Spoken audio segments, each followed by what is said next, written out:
안녕하세요. 오늘도 와주셔서 감사드리고요. 바로 사연을 읽어보겠습니다. 안녕하세요. 이혼한 사람으로서 현재 워라밸을 즐기고 있는 40대 초반 여자예요.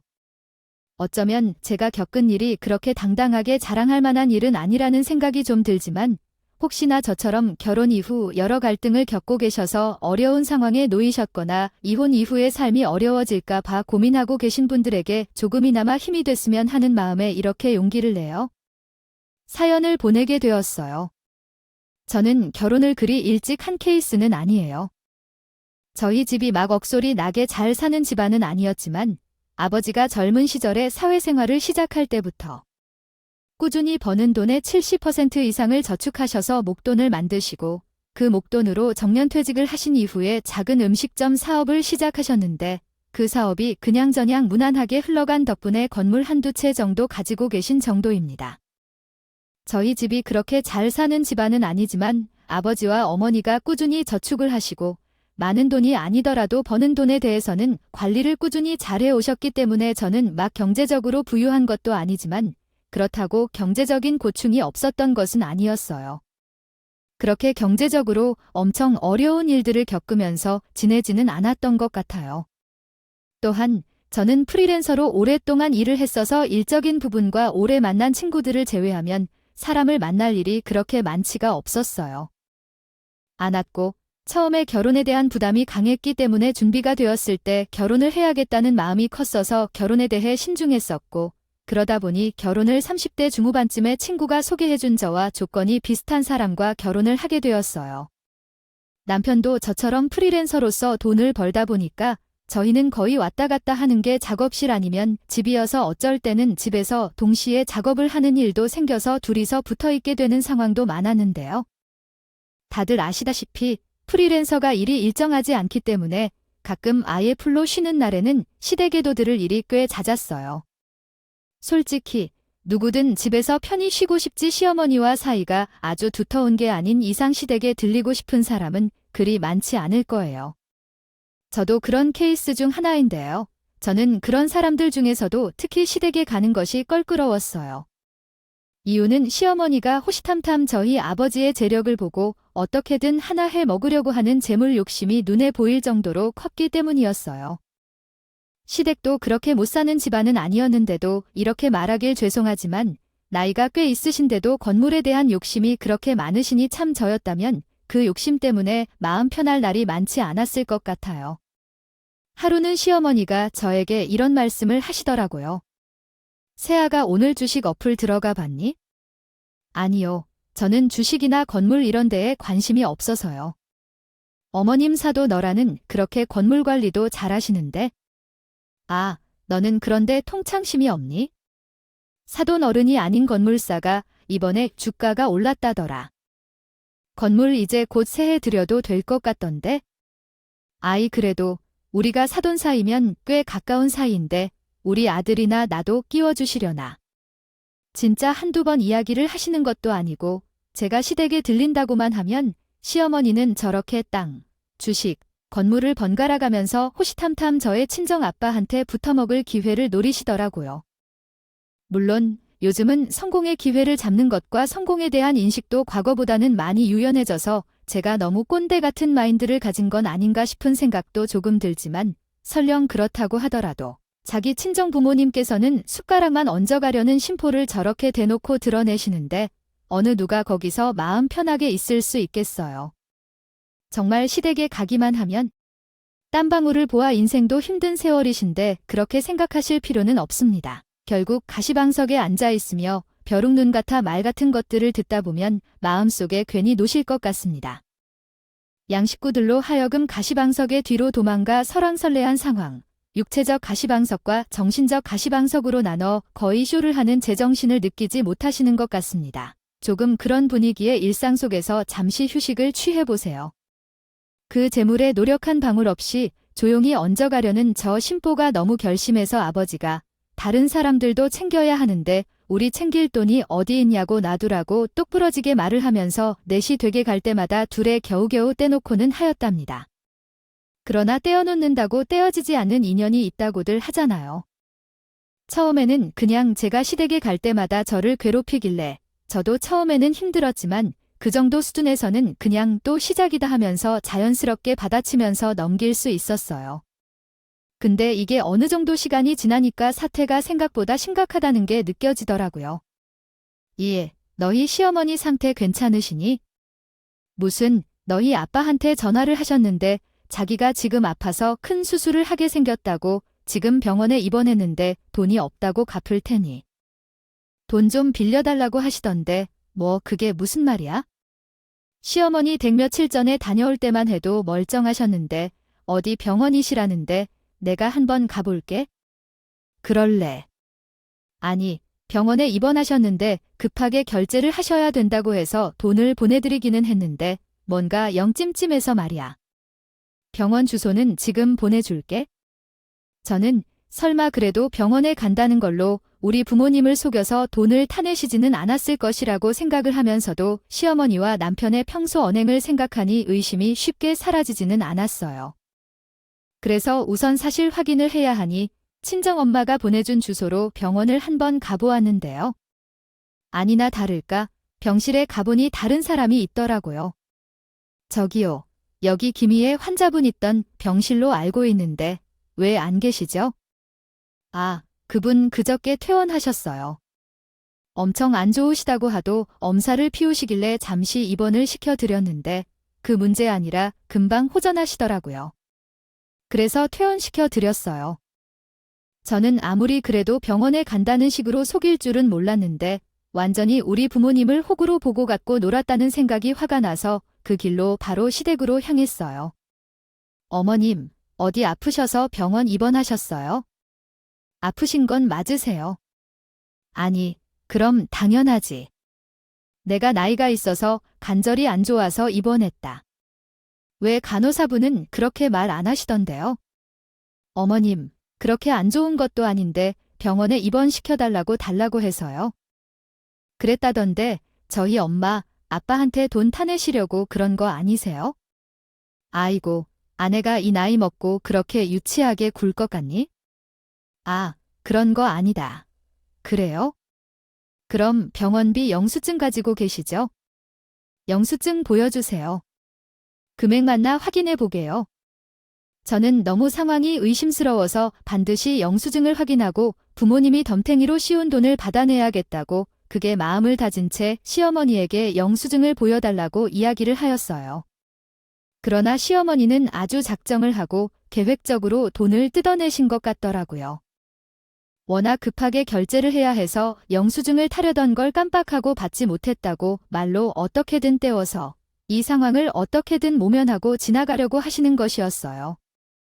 저는 화가 나서 그런 같이 병원으로 가자고 간호사한테 어머니 믿는 자리에서 직접 물어봐야겠다고 하니까 갑자기 저희 남편한테 전화를 걸더라고요. 아들아, 엄마 좀 살려다오. 아, 지금 며느리라는 애가 우리 집까지 갑자기 예고도 없이 찾아와 가지고서는 나보고 돈을 떼먹었니? 어쩌니 구박하곤 난리도 아니다. 와서 좀 말려라. 뭐라고요? 지금 돈 떼먹은 게 누군데 설마 이런 식으로 뭉뚱그려서 넘어가시려는 건 아니죠. 저 절대 그냥 못 넘어가요. 당신 뭐 하는 거야? 요즘은 며느리가 득세해서 시어머니를 괴롭힌다던데? 남의 일이 아니구먼. 거기 꼼짝 말고 있어? 내가 다 가서 뒤집어 놓을 테니까. 참, 진짜 둘이 엄마와 아들 사이 아니랄까봐 어떻게 그런 부분에 있어서 그렇게 쿵짝이 잘 맞을 수가 있을까요? 정말 어처구니가 없었답니다. 남편이 오는 동안 저는 시어머니에게 같이 병원에 가자고 제안했고 확인받자고 했어요. 시어머니는 계속해서 반대하며 시치미를 뗐고 당신은 왜 나를 몰아붙이냐며 버티더군요. 결국 신랑을 놓고 저는 더 이상 안 된다며 혼자라도 병원에 가겠다고 말씀드리고 문 밖으로 나가려 했는데 그때 남편이 집으로 들어오셨어요. 지금 뭐 해요? 우리 엄마 돈 때문에 이러는 거잖아며 제가 어머니의 말만 듣고 행동한다고 말씀하셨어요. 저는 분풀이한 채 밖으로 나가고 싶었지만 상황을 모르면 가만히 있으라고 말씀하셨어요.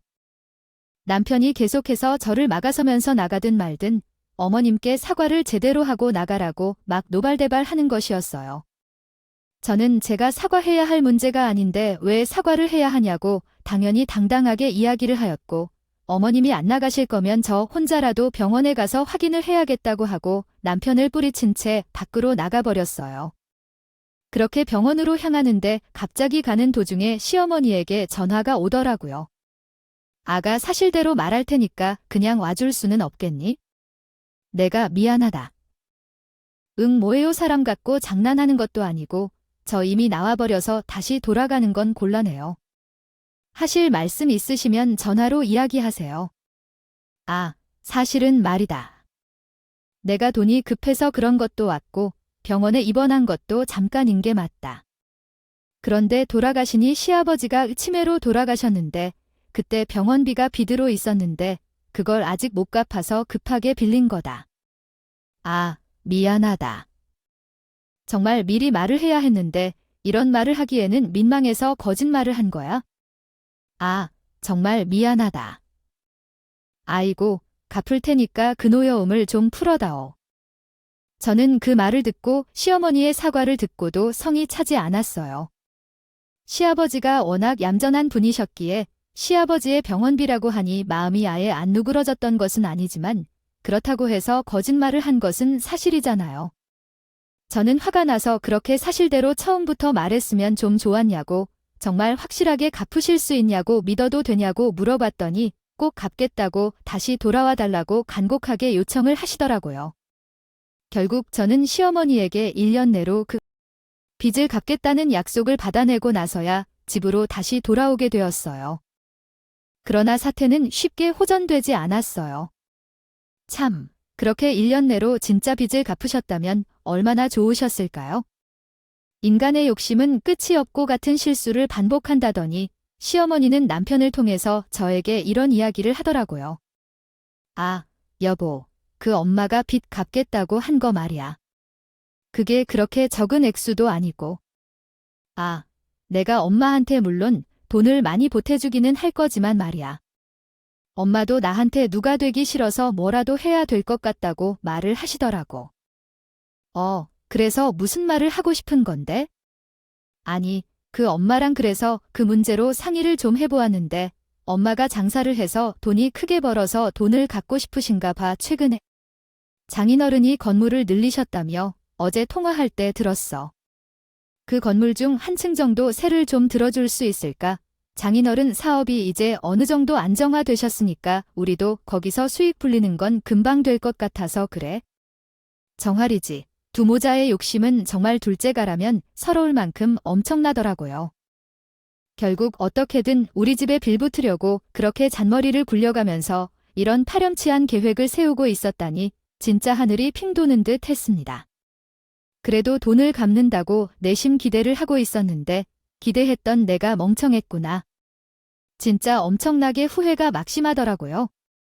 저는 당연히 안 된다고 거절을 하고 돈을 최대한 분할로 해서 갚던지 하라고 그런 식으로 우리 집에 자꾸 빌붙으려고 하지 말라고 빽소리를 질렀어요. 이 집 사람들은 포기라는 말 뜻을 모르는, 즉 그러지 말고 한번 말해달라고 부탁한다고 거의 바짓가랑이를 붙잡을 것처럼 끈질기게 매달리는 것이었어요. 그러나 저는 더 이상은 안 된다고 끝까지 버틴겼어요. 그랬더니 남편도 오기가 생겼는지 갑자기 열이 확 받은 표정을 짓더니 이런 말을 하더라고요. 안 해줄 거야. 진짜 참 너의 인정 머리 없다. 나 지금 나갈게. 이렇게 인정머리 없는 사람이라 어떻게 한 집에서 살아. 당신이 허락해준다는 말 할 때까지 나 집에 안 들어올 거야. 그렇게 알아? 그렇게 말을 하면 제가 꿈쩍이라도 할 줄 알았나? 애도 아니고 무슨 그런 투정을 부리는지.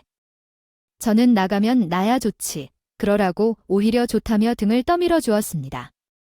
그랬더니 진짜 일주일 동안 남편을 집에 들어오지 않더라고요.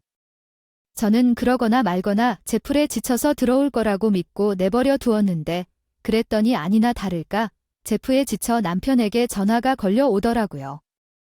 진짜 이럴 거야. 자기 내 와이프잖아. 아, 어떻게 이렇게 매정하게 굴 수가 있어? 계속 같은 말 반복하게 하지 마라. 난 분명히 안 된다고 처음부터 말했고 집을 나가라고 한 적도 없는데 당신이 해줄 때까지 집에 안 들어오겠다고 먼저 말하고 나간 거다. 쓸데없이 시간 낭비하지 말고 들어오던지 해. 진짜 이럴 거야? 어떻게 사람이 그래? 자꾸 인정머리 촬영할 거면 전화 끊는다. 좋은 말로 할 때 기어들어와 얼른 좋아해보자는 거지? 당신 솔직히 막말로 신혼집 할 때 내가 낸 돈 1,000만 원이지? 그 돈 도로 패턴에 당신 같은 여자랑 한 집에서 못 살 것 같으니까 얼씨구 잘한다. 그렇게 나오겠다고 하더니 그거지? 그럼 우리 아빠가 신혼집에 보태준 돈이 더 많은데 내가 돈 내놓으면 당신도 그 돈 다 뱉어낼 거야 그랬더니 잠시 말이 없어진 남편은 갑자기 화제를 돌려 그러니까 이렇게 일이 커지기 전에 건물에 세를 들게 해주었으면 얼마나 좋았느냐고 핑계를 삼기 시작하더라고요.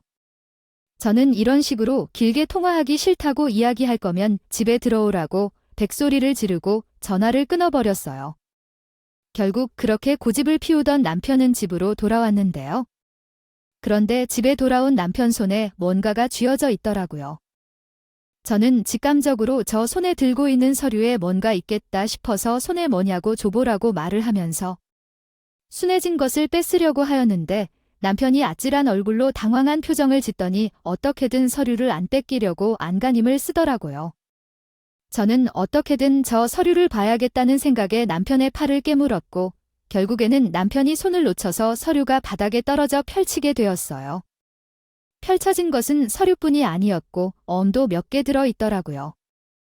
네, 알고 보니 남편은 이제 회사를 정년퇴직하고 나면 자기가 할 수 있는 일이 필요하다고 생각했고 그것 때문에 여지껏 시어머니랑 짜고 저희 아빠한테 거짓말을 해서 병원비를 배로 뜯어낸 다음에 그 돈을 저렇게 가지고 있다가 기회를 봐서 저한테 핑계를 만들어서 이혼을 한 다음에 튈 작정을 한 것이었더라고요.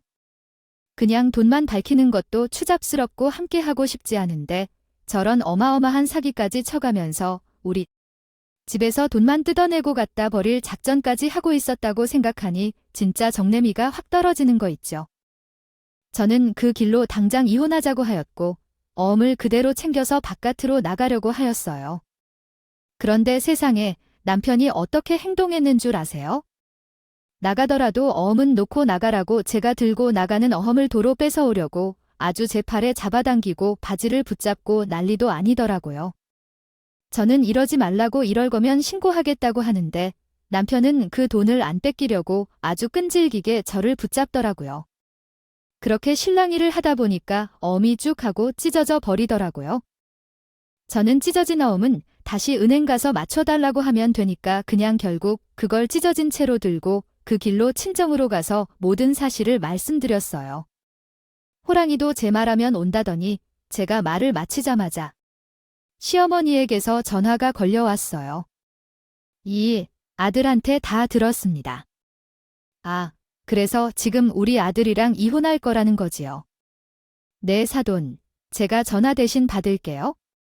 우리 딸아이가 어리다고 만만하게 보셨는지요. 아, 말이 안 통하는 것 같아서 제가 대신 말하겠습니다. 이혼은 당연한 거고 저희 집에다 사기치신 돈과 플러스로 이거는 저희가 피해를 당한 거기 때문에 위자료 두둑히 챙겨주실 건 단단히 각오하셔야 합니다. 아이, 뭐야 해보자는 거죠. 그렇게 따지면 우리 결혼할 때 내가 냈던 비용이며 식비며 다 내놓아요. 아, 꼴랑이 1,000만 원도 아까우면서 겨운 해놓은 거 말씀하시는 거죠? 그래봤자 그 돈 다 저희한테 도로 토해내야 해서 배보다 배꼽이 더 크실 텐데요.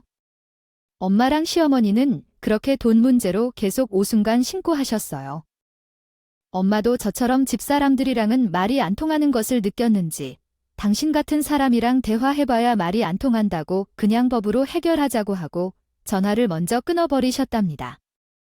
정말이지 차라리 그냥 잘못했다고 사실대로 인정하면 그나마 물어내야 할 것이라도 줄어들 텐데 어리석은 건지 돈에 정말 환장해서 눈에 뵈는 게 아무것도 없는 건지 둘이 결과가 그렇게 될 걸 전혀 예상 못했는지 법원에서도 끝까지 자기네들은 잘못한 게 없다고 바득바득 웃기더라고요.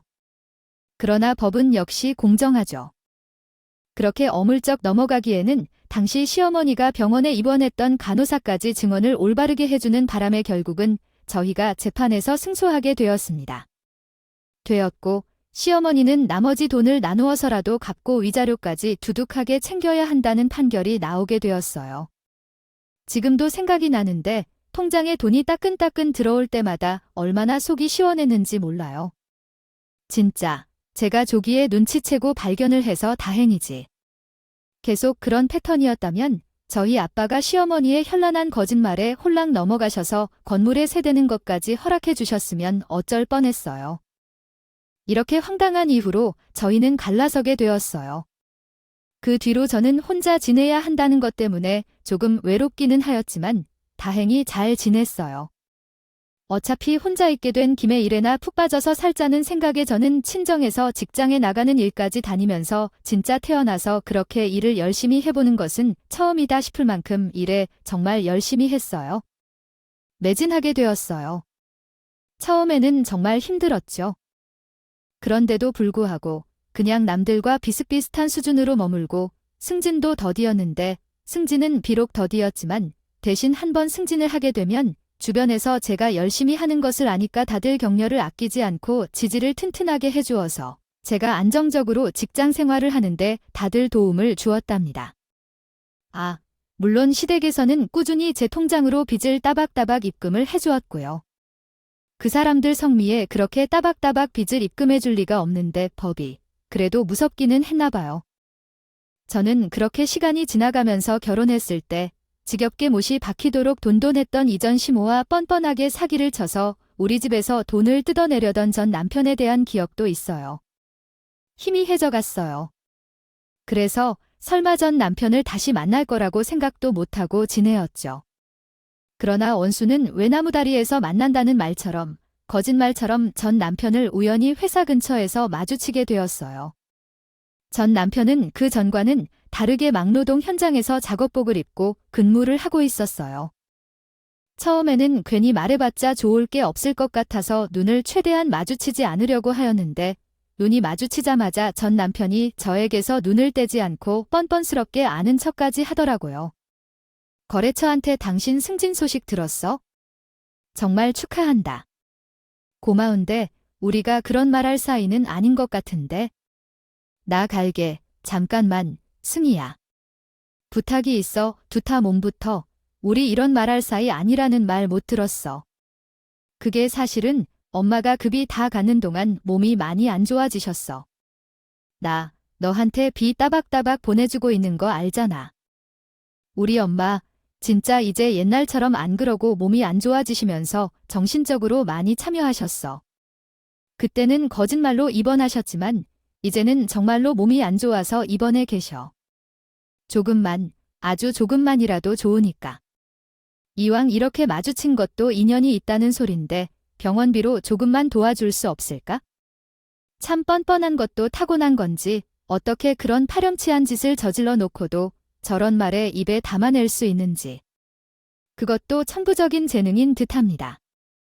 저는 진짜 얼굴에 철판을 얼마나 깔고 사는 거냐고. 당신 같은 사람한테 그런 말들은 너무 불쾌하다고. 앞으로 공사장 근처에서라도 마주치지 말자고 소리를 지르고 현장을 빠져나왔어요. 직원들이 그제서야 저에게 이상한 사람 같다는 표정으로 누구냐고?